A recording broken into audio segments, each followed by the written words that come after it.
When most people hear the phrase Bronze Age collapse, they picture a world ending in fire. They imagine great cities across the eastern Mediterranean burning at once, palace walls blackened by smoke, kings overthrown, trade ships gone from the sea, armies shattered, scribes dropping their tablets in rooms that would never be opened again. And somewhere in the darkness of that story, they picture mysterious invaders arriving from the horizon, the so-called Sea Peoples, as if the ancient world had been thriving peacefully until one violent wave came crashing in and swept it away. It is one of history's most haunting images because it feels so sudden. One century there are palaces, diplomats, chariots, metalworkers, merchant fleets, and some of the most sophisticated kingdoms the world had yet seen. Then, in what seems like a blink, much of that world is broken. The Hittite Empire disappears, Mycenaean palaces collapse, cities in the Levant are destroyed or abandoned, Egypt survives, but wounded. Literacy contracts, trade networks fragment, the old international order, one of the first truly interconnected systems in history, falls apart. It feels like apocalypse. But that familiar picture, dramatic as it is too simple in exactly the way that matters most. Because the Bronze Age did not collapse in one night, and it did not collapse for one reason. It was not a stable world struck by a single perfect catastrophe. It was a deeply connected world that had become quietly fragile. Its rulers were wealthy, its cities impressive, its diplomacy sophisticated, but beneath that surface lay dependence, concentration, and strain. The system was powerful precisely because it was interconnected, and that same interconnection made it vulnerable when pressure began to build from multiple directions at once. That is what makes the real story more unsettling than the myth. Because what collapsed around the late 13th and early 12th centuries BCE was not just a set of cities, it was a way of organizing civilization, a world built on palace economies, long-distance trade, elite exchange, military specialization, agricultural stability, and political legitimacy centered on kings who promised order in return for obedience. For centuries, that world had expanded and thickened. Its states corresponded with one another, married into one another, traded metal and grain and prestige goods across enormous distances. They looked advanced, they looked durable, they looked in their own way permanent. And then they began to fail. Not all at once, not everywhere in the same way, but enough and fast enough that the old order could no longer hold. So the deeper question is not just why the Bronze Age suddenly collapsed, it is why such a sophisticated world became so vulnerable in the first place. Why systems that looked strong turned out to be brittle. Why shocks that might once have been survivable now became fatal. Why rulers who had commanded armies and labor forces and tribute across continents could not stop the cascade once it began. Because what happened at the end of the Bronze Age is not only a story about the ancient past, it is a story about complexity, dependence, and the hidden fragility of successful systems. It is a story about how civilizations can appear most magnificent just before they discover how little room for error they really have.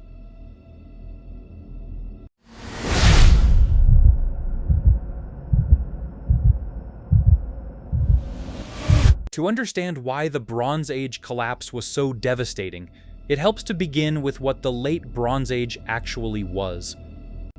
This was not a scattered world of isolated kingdoms barely aware of one another. It was, in many ways, one of the earliest international systems. Across the Eastern Mediterranean and Near East, great powers interacted constantly. Egypt, the Hittite Empire, the Mycenaean world, the kingdoms of the Levant, Cyprus, Assyria, Babylonia, and others were tied together by diplomacy, trade, gift exchange, royal marriages, military rivalry, and the movement of specialized goods. Messages crossed long distances on clay tablets. Elite goods moved across sea and land routes. Copper from Cyprus and tin from farther afield were transformed into bronze, the foundational metal of the age. Grain, timber, horses, ivory, textiles, oils, weapons, and luxury items moved through a system that linked courts and ports into something larger than any one kingdom. That world had hierarchy, but it also had interdependence. The great palace centers were not simply residences, they were administrative hubs. They stored goods, organized labor, recorded obligations, managed redistribution, and concentrated political and economic power. In many regions, wealth and order flowed through palace systems that helped bind agriculture, craft production, trade, and military organization into one structure. This allowed rulers to support specialists, field armies, build monumental architecture, and sustain long-distance exchange on a remarkable scale. It also created dependence. The more goods, authority, and coordination flow through centralized institutions, the more impressive a civilization can become. But it also means that local resilience may weaken as central efficiency grows. A village that once relied more heavily on its own networks may become more exposed if grain, metal, or protection are increasingly tied to palace administration. A kingdom that flourishes through trade may become richer, but also more vulnerable to disruption far away. This is one of the deepest truths about the Bronze Age collapse. The system did not fail in spite of its complexity. It failed partly because of it. For a long time, the late Bronze Age world appeared stable because its connections worked. Ships moved, harvests came in, palaces coordinated resources, rulers corresponded, merchants and diplomats crossed the same routes. But when enough pressure hit those same connections, what had once been the source of strength became the pathway of breakdown. The collapse was catastrophic not because this was a primitive world, but because it was an advanced one.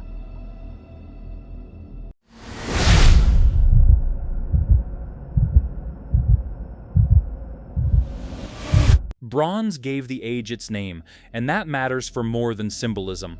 Bronze is not a naturally occurring metal. It must be made, usually from copper alloyed with tin, and that simple fact carries enormous historical weight. Copper could be found in several places, especially Cyprus, but tin was rarer and often had to travel long distances through difficult and politically contingent routes. This meant that one of the foundational materials of late Bronze Age military power, craft production, and elite prestige depended on sustained connectivity. In other words, the age was built partly on supply chains. That may sound like a modern phrase, but the underlying reality is ancient.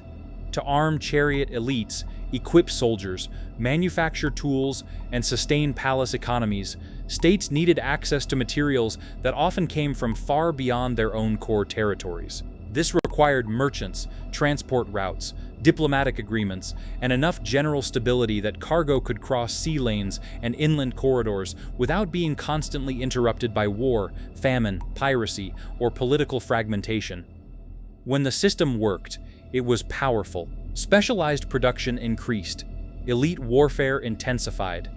Kingdoms accumulated wealth and military capacity, but dependence on bronze also meant dependence on the network that made bronze possible. Once trade routes became unreliable, access to key materials narrowed. Once that happened, states already under strain found it harder to arm, defend, and maintain the very structures on which their power rested. This does not mean a shortage of tin alone caused the collapse. That would be far too simple, but it does show something essential. The Bronze Age was materially interconnected in ways that created hidden vulnerability. Its most important technologies were not self-contained. They relied on political and commercial continuity across distance. And when distance becomes dangerous, everything built upon it begins to shake.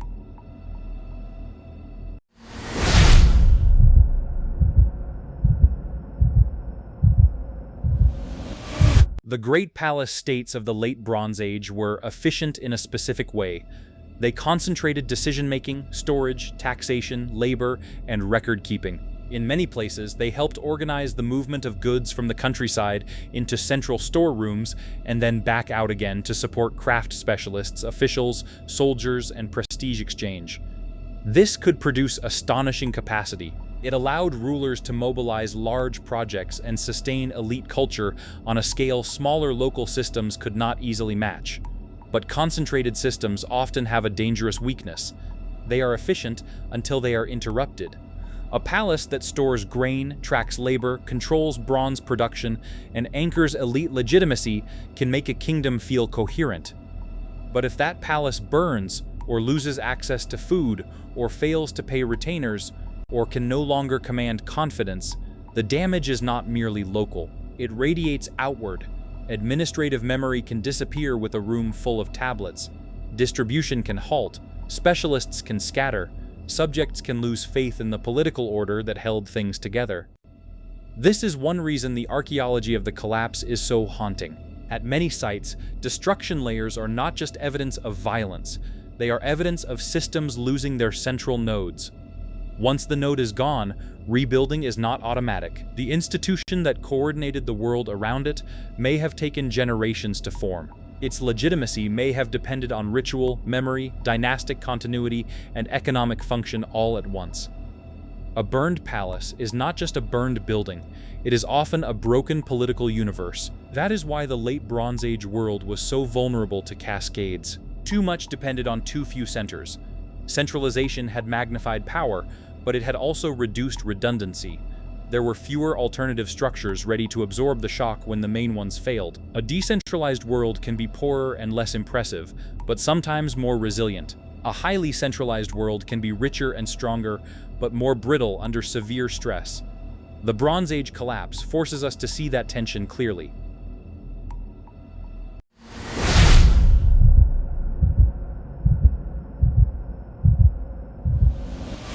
For a long time, people wanted the Bronze Age collapse to have a single dramatic cause: one invasion, one battle, one people arriving from the sea.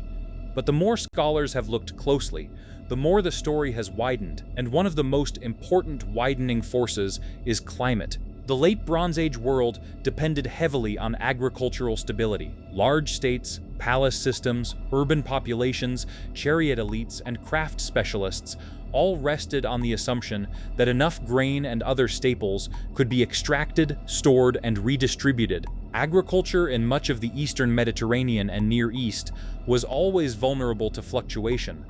But there is growing evidence that the period around the collapse saw episodes of drought and wider climatic stress severe enough to matter. This is not the same as saying the climate changed and therefore civilization ended. That would be too crude. Climate does not act alone. It acts through systems. A drought is not just less rain. In an interconnected palace world, it can mean falling harvests, rising food prices, weakened tax flows, grain shortages, migration, unrest, and heightened competition over already stressed resources. It can reduce the margin for error everywhere at once, and that is the key point. A kingdom can survive a bad year, sometimes even several, but if multiple states across a connected region face food stress around the same time, then diplomacy becomes harder, trade becomes more desperate, and political legitimacy comes under pressure. A ruler who cannot feed retainers or stabilize the countryside may find his authority eroding just when he most needs obedience. Hungry populations become more mobile, raiding becomes more tempting, local rebellions become harder to suppress, armies become more expensive to maintain.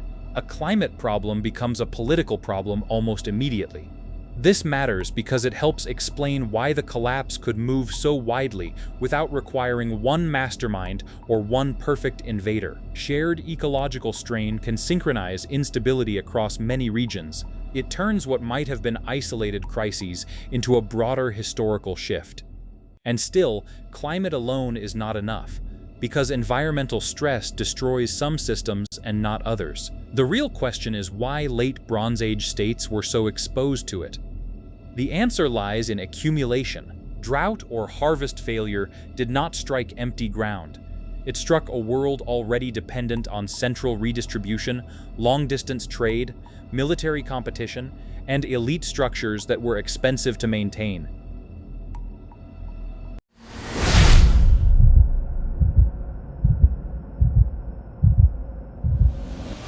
Late Bronze Age warfare was not only brutal, it was expensive.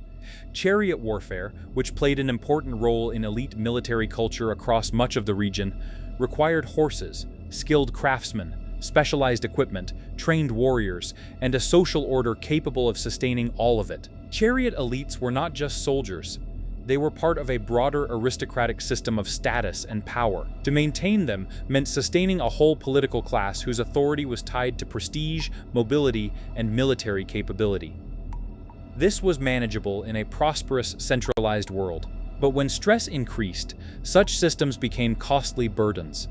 A kingdom under food pressure, trade disruption, and political challenge still had to support elites who expected rank, resources, and military significance. If the center could no longer do so reliably, those elites might turn on one another, defect, or lose their ability to defend the state. There is a deeper pattern here. Complex military systems often make states look strong right up until the moment they become difficult to sustain. The more specialized and elite-centered warfare becomes, the more dependent it is on stable revenue and administration. If those weaken, the military order can unravel quickly. At the same time, if older military systems are being challenged by new forms of mobility, raiding, infantry pressure, or migration, then states whose armed power is tied to prestige-heavy methods may find themselves caught between worlds. Their old strengths remain impressive, but they become less decisive under changing conditions. The Late Bronze Age may have been entering exactly such a moment, not because chariots suddenly became useless everywhere overnight, but because military and social stress were exposing the high maintenance cost of the old elite order. When a civilization can no longer afford the style of warfare on which its ruling class depends, the crisis becomes deeper than strategy. It becomes constitutional in the broadest sense. The structure of power itself is at risk.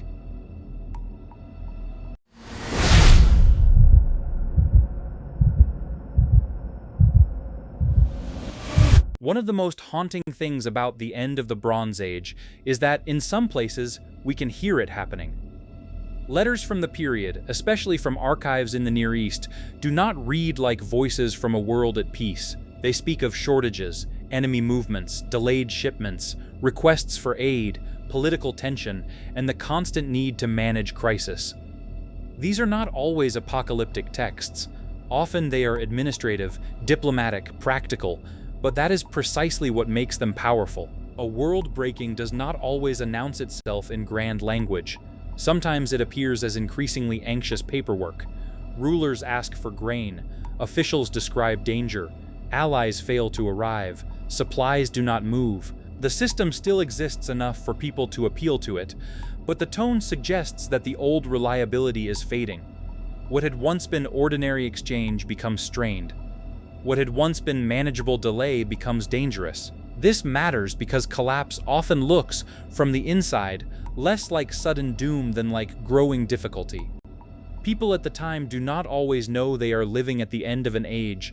They know harvests are poor, they know enemies are near, they know shipments have stopped, they know confidence is thinning. But the full shape of the disaster only becomes obvious later. That is one reason the Bronze Age collapse still feels so modern in its logic. It was not only a series of destructions, it was a breakdown in coordination. A world built on interdependence gradually lost the ability to make its links function. Communication still existed, but increasingly as complaint rather than control. You can almost feel the old order trying to hold itself together in those fragments, and that effort makes the collapse more tragic, not less. These were not peoples too primitive to understand their danger. They were administrators, kings, scribes, and officials working inside a sophisticated system that was becoming harder to stabilize faster than they could adapt.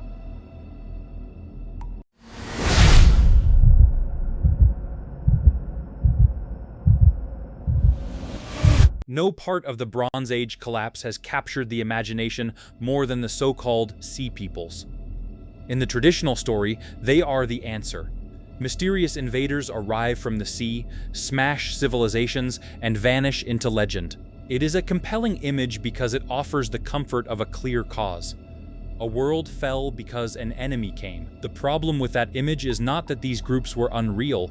There were clearly population movements, maritime raiders, and violent pressures from outside and within established states. Egyptian inscriptions especially describe major conflicts against seaborne groups and displaced peoples in this period. The problem is treating them as the whole story, because even if such groups were destructive, the deeper question remains: why were the great states of the Late Bronze Age so vulnerable to them? Strong systems can face raiders, migrants, and invading coalitions and still survive. The fact that so many places could not survive suggests that the problem lay not only in the attackers, but in the weakened condition of the world they were entering. In fact, the Sea Peoples may be better understood less as one singular external force and more as a symptom of broader dislocation. Some may have been uprooted populations, some may have been mercenaries, some may have been opportunistic raiders exploiting weakened defenses. Some may have emerged from regions already destabilized by famine, war, or political collapse. Once the system began to fail, more groups would have had reason to move, fight, and seek new land or resources. That changes the meaning of invasion. It is no longer a bolt from nowhere. It becomes part of the collapse process itself. This is one of the most important corrections to the old narrative. The end of the Bronze Age was likely not caused by one mysterious people descending upon a peaceful world. It was a convergence of pressures in which migration, raiding, and warfare intensified because the wider order was already straining. The Sea Peoples were real enough in historical memory, but the deeper cause was a world increasingly unable to defend, absorb, or reorganize itself under stress.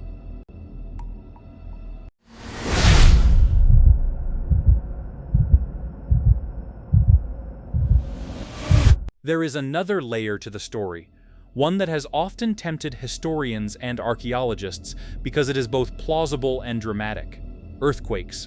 The Eastern Mediterranean is seismically active, and some scholars have argued that sequences of earthquakes may have contributed to destruction at multiple sites during the period of collapse. This is entirely possible. A serious quake can devastate cities, topple fortifications, ignite fires, disrupt administration, and make already vulnerable populations more exposed to famine or attack. But here again, the key is not to choose one cause and discard the rest. The real importance of earthquakes, if they played a major role, lies in how they interacted with other pressures.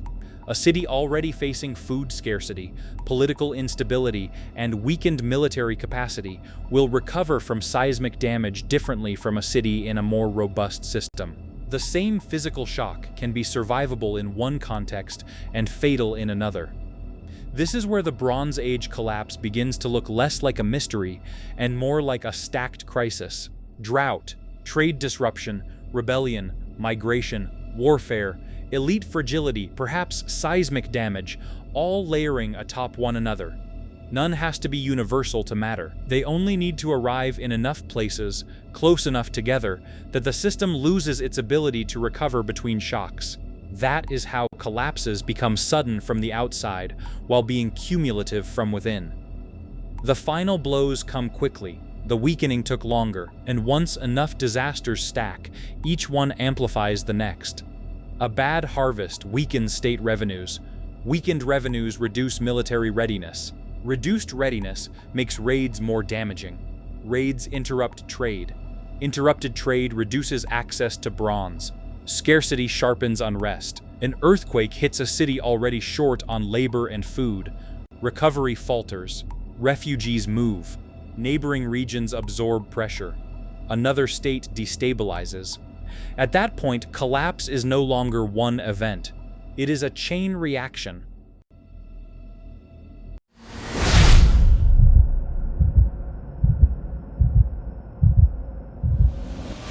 One of the clearest signs that the Bronze Age collapse was structural rather than singular is that it did not affect every society in exactly the same way. Some vanished almost completely from the old political map. The Hittite Empire, once one of the great powers of the region, disappeared as an imperial force. Many Mycenaean palace centers were destroyed or abandoned. Some cities in the Levant were burned, reduced, or transformed. Egypt survived, but not without strain and contraction. Assyria endured in altered form and would later rise again. In some places, local continuity remained beneath elite collapse. In others, population and political life shifted dramatically. This unevenness is important because it reveals the collapse as a test of resilience. Different states had different geographies, different administrative structures, different ecological vulnerabilities, different military systems, and different capacities for adaptation. Some were more over-centralized, some depended more heavily on long-distance trade. Some may have faced greater pressure from migration or frontier instability. Some retained enough core coherence to survive the storm, even if weakened. Others lost the institutions that made their world legible. That suggests an important principle. Civilizations do not collapse simply because danger exists. They collapse when danger exceeds their capacity to reorganize. The Hittite world, for example, may have been especially exposed because of its imperial scale, political complexity, and dependence on maintaining authority across wide territories under growing pressure. The Mycenaean world, organized around palace centers and elite redistribution, appears to have been vulnerable in a different way, with local centers failing and a much simpler post-palatial landscape emerging afterward. Egypt, by contrast, had deep agricultural resources in the Nile Valley and a different geopolitical position, which may have helped it survive where others did not, though survival still came with visible damage to its wider imperial reach. The system as a whole did not collapse because every part was identical. It collapsed because enough major nodes failed that the world they had sustained could no longer reproduce itself.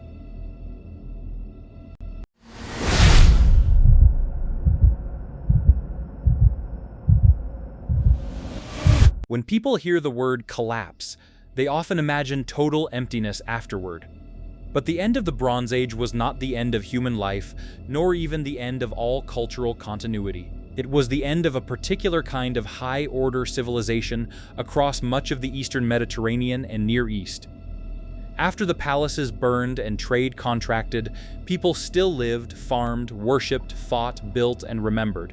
But the world became simpler in some ways, poorer in others, more local, and less connected at the elite level.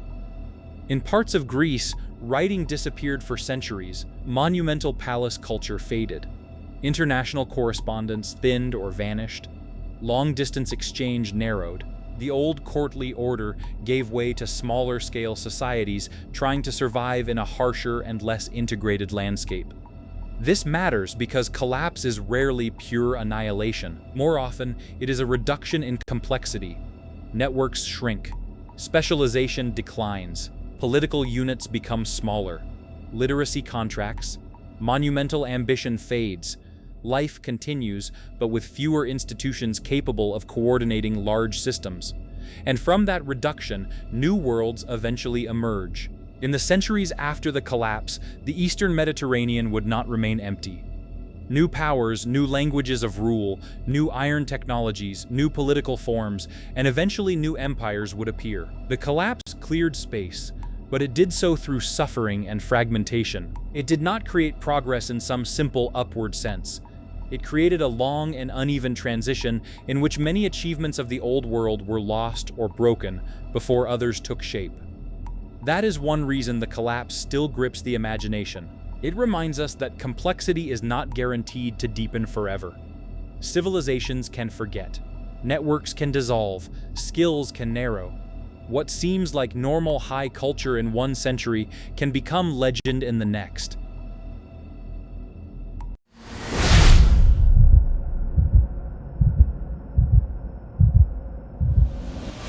So why did the Bronze Age suddenly collapse? It collapsed because a highly interconnected world became too fragile to absorb multiple shocks at once. Because palace-centered states had concentrated too much power, storage, administration, and legitimacy in systems that worked brilliantly under stability, but struggled under severe disruption. Because long-distance trade in essential materials made wealth and military power dependent on routes that could be interrupted. Because climate stress likely tightened food supplies and reduced political margins. Because military systems were expensive and elite-heavy. Because migrations, raiding, and warfare intensified as states weakened. Because perhaps earthquakes and local destructions hit at moments when recovery was already difficult. Because no single kingdom was failing alone, and therefore neighbors could not always rescue one another when the whole system was under pressure. The Bronze Age did not collapse from one cause. It collapsed from accumulation. That is the central truth. What looked sudden in historical memory was the visible phase of a deeper process. The fires, destructions, abandoned capitals, and shattered dynasties were real. But they were the moment when hidden weakness became undeniable. The old order had become too efficient, too interconnected, too dependent on too many things going right at once. And once enough of those things stopped going right, the system could not catch itself.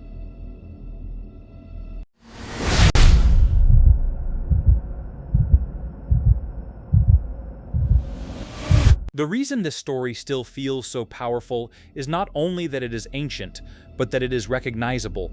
The Bronze Age collapse reveals something deeply uncomfortable about complex civilizations. They often feel strongest when their networks are widest, their elites richest, their technologies most impressive, and their coordination most refined. But those same qualities can hide the reduction of local resilience, the concentration of risk, and the dangerous assumption that tomorrow will look enough like today for the system to keep functioning. For centuries, the late Bronze Age world must have seemed durable to those living inside it. Kings wrote to kings, merchants sailed, palaces stored grain and bronze, scribes recorded obligations, armies moved, diplomacy managed tensions. It was a world sophisticated enough to imagine itself as order. And it was order for a while, until enough pressures converged that the very mechanisms of order became channels of breakdown. That is the deeper lesson. Civilizations are not only threatened by enemies outside them, they are threatened by the way success can narrow their room for adaptation, by the way efficiency can replace redundancy, by the way centralization can increase power while decreasing resilience, by the way interconnectedness can magnify prosperity and also magnify failure. The Bronze Age did not suddenly collapse because history decided to become dramatic. It collapsed because a great system had become vulnerable in many quiet ways before it ever became visibly doomed. The ruins came later. The real collapse had already been gathering inside the structure. And that is why the burned palaces and abandoned cities still speak so clearly across 3,000 years. Not only because they tell us that ancient worlds could end, but because they remind us that the most dangerous failures in history are often the ones that begin long before anyone has found the courage or the language to call them collapse.